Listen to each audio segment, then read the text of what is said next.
Naše gymnázium po prvýkrát organizuje projekt Kolesá proti rakovine. Žiaci sa do ňoho zapojili formou bicyklovania a korčulovania po cyklistickom chodníku.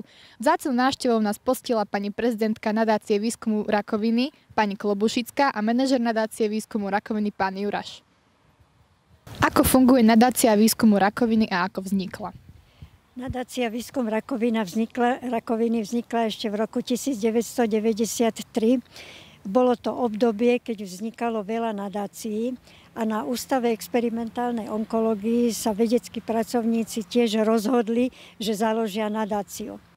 Zakladateľom projektu na kolesách proti rakovine bol v roku 2003 bývalý víťaz paraolympijských hier Sydney 2000 v dráhovej cyklistike Radovan Kaufmann, ktorý svoj boj s rakovinou bohužiaľ vo veku 25 rokov prehral.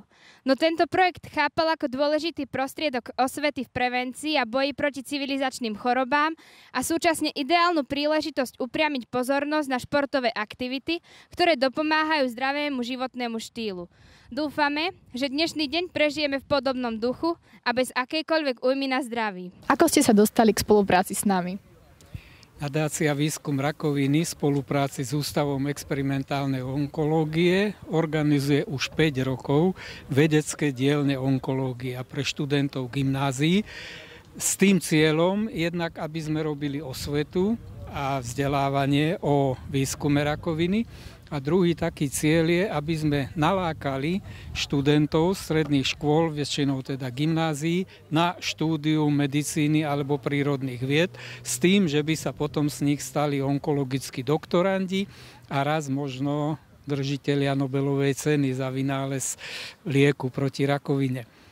Verím, že aj robíte osvetu, aj povedzme v rodinách alebo medzi priateľmi, známymi, že keď sa deje nejaká zbierka, nejaká informácia o výskume rakoviny, poviete áno, o tom viem a treba to podporovať, pretože žiaľ štát tento náš dobrý slovenský vedu a výskum podporuje minimálne.